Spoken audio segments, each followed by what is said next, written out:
కేంద్రంలో 10 సంవత్సరాలు అధికారంలో ఉన్న బీజేపీ నిరుద్యోగ యువత రైతు సమస్యలను పరిష్కరించడంలో పూర్తిగా విఫలమైందని యూత్ కాంగ్రెస్ రాష్ట్ర అధ్యక్షులు పీవీఆర్ గౌస్ అన్నారు. ఒంగోలులోని కాంగ్రెస్ పార్టీ కార్యాలయంలో జరిగిన మీడియా సమావేశంలో ఆయన మాట్లాడుతూ కాంగ్రెస్ పార్టీ 5 సూత్రాల పథకాన్ని ప్రవేశపెట్టిందని ఆ పథకం ద్వారా ఎంతో మందికి మేలు జరిగే అవకాశం ఉందని అన్నారు. ప్రజలు కాంగ్రెస్ పార్టీని అధికారంలోకి తీసుకువస్తే మరెన్నో సంక్షేమ పథకాలు అమలు జరుగుతాయని వారు తెలిపారు. తెలుగుదేశం పార్టీ అధికారంలో ఉన్నప్పుడు నిరుద్యోగ సమస్యలు పక్కన పెట్టిందని అదే బాటలో వైఎస్ఆర్ కాంగ్రెస్ పార్టీ కూడా నడిచిందని అన్నారు. కాంగ్రెస్ పార్టీ మేనిఫెస్టోను ప్రజలు అర్థం చేసుకుని అవకాశం కల్పించాలని అన్నారు. యువజన కాంగ్రెస్ ప్రకాశం జిల్లా జనరల్ సెక్రటరీగా ముచ్చు అనిల్ కుమార్ నియమించినట్లు గౌస్ తెలిపారు. ఆయనకు నియామక పత్రం అందజేశారు. కాంగ్రెస్ పార్టీ 5 సూత్రాల కరపత్రాలను ఆవిష్కరించారు.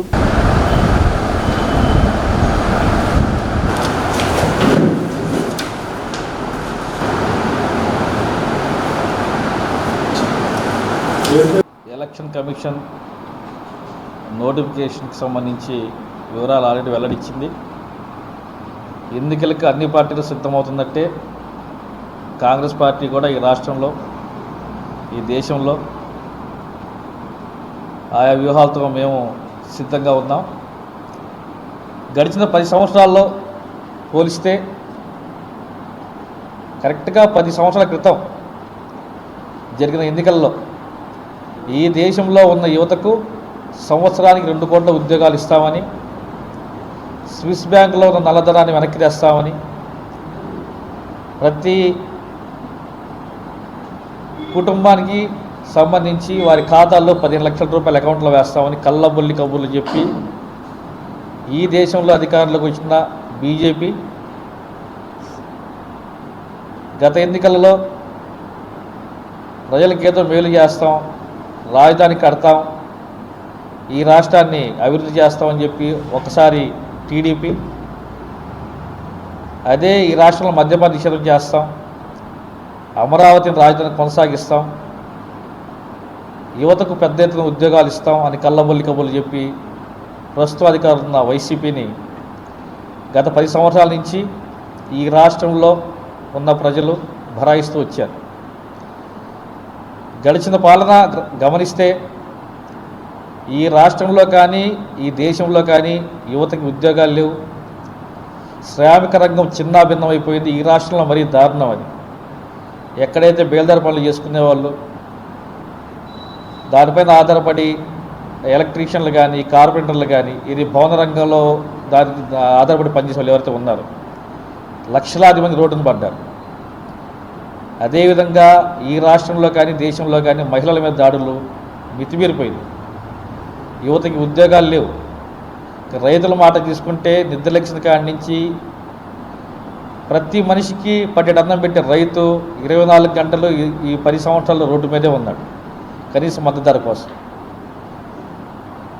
ఇంకా బడుగు బలహీన వర్గాల మాటకు వస్తే ఈ రాష్ట్రంలో గత 5 ఏళ్లలో ఒక సబ్సిడీ లోన్ లేదు. పైనుంచి తెచ్చామా పంచామా అన్నట్టు ఈ జగన్ సర్కార్ చేతి నిండా పని కల్పించండి అయ్యా అంటే మేము ఇచ్చితే తీసుకోండి లేకపోతే ఉండండి అన్నట్టు పరిస్థితి. సో ఈ అంశాలన్నింటినీ చూసినట్టయితే గత 10 సంవత్సరాల్లో ఈ రాష్ట్రం కానీ ఈ దేశం కానీ పెద్దగా సాధించిన ప్రగతి లేదు. రాబోయే రోజుల్లో ఏదైతే ఈ 10 సంవత్సరాల్లో ఈ దేశంలో ఉన్న శ్రామికులు, యువత, రైతులు, మహిళలు, బడుగు బలహీన వర్గాలు కోల్పోయారు, ఆ హక్కుల్ని మళ్ళీ పునరుద్ధరించే విధంగా వాటిని మళ్ళీ వెనక్కి తెచ్చే విధంగా కాంగ్రెస్ పార్టీ పంచ్ న్యాయ్ అనే ఒక స్కీమ్ని 5 సూత్రాల ప్రణాళికతో ఏదైతే యువత, రైతులు, బడుగు బలహీన వర్గాలు, శ్రామికులు, మహిళలు ఉన్నారో ఈ 5 వర్గాలకి లబ్ధి చేకూరే విధంగా ఈ 5 వర్గాలని ముందుకు తీసుకెళ్లే విధంగా ఒక పంచ్ న్యాయ్ అనే ఒక ఫార్ములాని కాంగ్రెస్ పార్టీ తీసుకొని వచ్చింది. ఈ ఫార్ములా ప్రకారం ఎవరైతే యువత ఉన్నారో వారి భవిష్యత్తును దృష్టిలో పెట్టుకొని కాంగ్రెస్ పార్టీ అధికారంలోకి వచ్చిన వెంటనే ఈ దేశం మొత్తం మీద ఏదైతే 30 లక్షల ఖాళీలు ఉన్నాయో ఆ ఖాళీలు ఇమీడియట్గా భర్తీ చేసే ప్రక్రియ కొనసాగుతుంది. అదేవిధంగా దగ్గర కోటికి పైగా ఉన్న గిగ్ కార్మికులు ఎవరైతే ఉన్నారో అంటే సమయాన్ని బట్టి పనిచేసేవాళ్ళు తాత్కాలికంగా ఉద్యోగాలు చేసుకునేవాళ్ళు.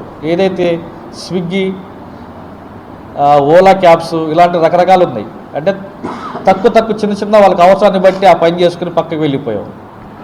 శ్రామిక రంగంలో ఎవరైతే శ్రామికులు కూలీలు కానీ వీళ్ళు డైలీ వేస్ కింద పని చేస్తున్నారు వారందరి కోసం ఆరోగ్య బీమా, ఏదైతే ఉపాధి హామీ పథకం ఉందో ఆ పథకంలో కనీస ఉపాధి రోజుకి 400 రూపాయలు పెంచే విధంగా, అదే ఉపాధి హామీ పథకం ఇప్పుడు దాకా గ్రామీణ ప్రాంతాల్లోనే ఉంది, దాన్ని పట్టణ ప్రాంతాన్ని కూడా విస్తరించే విధంగా శ్రామికుల కోసం కాంగ్రెస్ పార్టీ ఒక పథకాన్ని తేబోతుంది. అదేవిధంగా రైతుల కోసం ఏదైతే స్వామినాథన్ సిఫార్సులు ఉన్నాయో దానికి అనుగుణంగా కనీస మద్దతు ధరకి చట్టబద్ధత కల్పించడం, అదేవిధంగా ఏదైతే రైతులు పంట నష్టపోతే వారికి నెల రోజుల్లోపు ఆ బీమా అందే విధంగా ఒక చట్టాన్ని తేవటం. ఇకపోతే మహిళలు, ఈ దేశంలో మహిళలు ముందుంటేనే ఆ దేశం ఎప్పుడైనా ముందుకు వెళ్తుంది.